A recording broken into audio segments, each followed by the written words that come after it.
Estamos de volta e o Papa Francisco visitou uma ONG em Manila que resgata crianças de rua. Ele se emocionou com a história de Gisele, uma menina filipina que deixou o Santo Padre sem palavras. Com apenas uma pergunta, uma menina filipina deixou o Papa Francisco e o resto do mundo sem palavras. Por que Deus permite que essas coisas aconteçam se as crianças não são as culpadas e por que há tão poucas pessoas dispostas a ajudar? Papa Francisco não sabia o que dizer. Na verdade, a melhor resposta que poderia dar era um abraço. A história de Gisele é, infelizmente, a de muitas crianças nas Filipinas. Papa Francisco conheceu algumas delas durante sua visita surpresa a uma ONG em Manilha. Gisele foi resgatada da rua por esta organização fundada por jesuíta em 1998. A maioria destas crianças foram abandonadas por seus pais. Elas foram forçadas a se defenderem sozinhas na vida, vivendo entre os lixos e dormindo nas ruas. Muitas caíram para a prostituição e drogas. Eles são praticamente indefesos porque são filhos de um sistema corrupto, onde não são aplicadas corretamente as leis contra a prostituição que deveriam protegê-las. Segundo a ONG, existe cerca de 60 mil crianças nas Filipinas que são vítimas de exploração sexual. Com mais de 12 centros em Manilha que atende cerca de 220 crianças, esta organização os resgata das ruas e dá uma segunda chance para aqueles que viviam sem uma família e assistência. Além disso, tem programas para crianças desnutridas, com deficiência ou que vivem no lixo de Manilha. 3 em cada 10 pessoas nas Filipinas vivem com menos de $2 por dia. Cerca de metade deles tem menos de 15 anos de idade. Para mais informações, acesse www.anac-tnk.org. A embaixadora do Panamá se encontrou com o Papa Francisco e convidou o Santo Padre para uma visita ao país. Uma reunião marcou o primeiro encontro entre o Papa Francisco e a nova embaixadora do Panamá, Miroslava Rosas, na Santa Fé. Sua Santidade, a maior bênção que eu tenho é estar aqui apresentando minhas credenciais. Uma latino-americana com pontualidade suíça. Mas é claro, eu trago todas as orações e afeto do Panamá. Miroslava vai ficar em Roma apenas por alguns meses, mas a nova embaixadora já sabe que uma das principais prioridades é ter a visita do Papa no Panamá. O principal objetivo é convencer o Papa Francisco para viajar até o Panamá. Todos os presidentes e nações querem a visita do pontífice.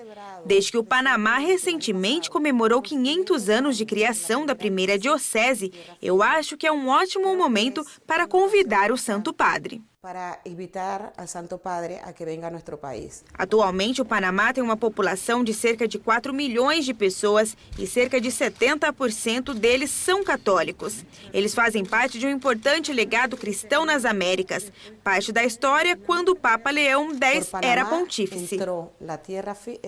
Foi através do Panamá que evangelizadores cristãos fizeram o caminho para o resto das Américas. O Pacífico foi descoberto no Panamá e comemorou o aniversário de 500 anos. Foi naquele país que a primeira diocese foi criada e o primeiro bispo atribuído. O país também está comemorando 90 anos de relações diplomáticas com a Santa Sé. A atual embaixadora espera fortalecer com uma viagem esta quase centenária colaboração entre os dois estados. O pontífice quer visitar a República Centro-Africana. O país é o 7º mais pobre do mundo. Em uma coletiva de imprensa, Papa Francisco comentou a preocupação que tem com a nação africana, que sofre com a desigualdade social. Durante a coletiva de imprensa sobre o voo de regresso das Filipinas, o Papa Francisco disse que quer visitar a República Centro-Africana, que, de acordo com o Banco Mundial, é o 7º país mais pobre do mundo. Há 2 anos, o país vem passando por guerra. O conflito é entre a milícia Seleka e o Anti-Balaka e tem conotações religiosas. Seleka, por um lado, ataca os cristãos e o Anti-Balaka os muçulmanos. Um recente relatório da ONU afirma afirma que ambos os lados cometeram crimes de guerra um contra o outro e também contra a humanidade. O secretário-geral Ban Ki-moon das Nações Unidas ainda alertou para a possibilidade de um genocídio. O relatório concluiu que a situação não atingiu o seu pico ainda, mas estima que entre 3.000 e 6.000 pessoas foram mortas no conflitos em curso. Cerca de 400.000 pessoas estão refugiadas em países vizinhos, como Chad, Camarões e República Democrática do Congo. Esses movimentos também provocaram fome na região. Muitos meninos e adolescentes foram obrigados a juntar-se aos guerrilheiros. Quando se trata de meninas, elas são muitas vezes raptadas e transformadas em escravas sexuais. Nós ajudamos as crianças que ainda estão nas mãos de grupos armados, especialmente as meninas, algumas das quais foram abusadas. Não podemos deixar as crianças com as milícias. O governo está trabalhando para libertar essas crianças. Eles já conseguiram recuperar centenas das milícias Seleka e Anti-Balaka. Nós temos que ajudar as crianças a voltarem para a escola, principalmente as que estão entre 9 e 17 anos de idade. Os mais velhos, temos que facilitar o acesso à formação profissional. A maioria das escolas do país foram apreendidas e viraram bases operacionais para as milícias. Graças à Unicef e outras ONGs, foi possível reconstruir 247 escolas como essa. Quando voltamos, percebemos que eles tinham tomado todos os livros e os bancos. Basicamente, tinham destruído a escola. Conforme o tempo passava, a paz foi lentamente voltando. Fazemos bem em não deixar os nossos filhos para trás, sem escola. Cerca de 60% das escolas foram fechadas por causa do conflito. Quase 2 milhões de crianças deixaram de ir à escola.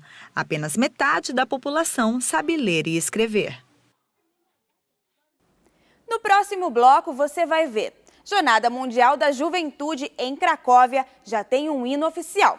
Volto já, não saia daí.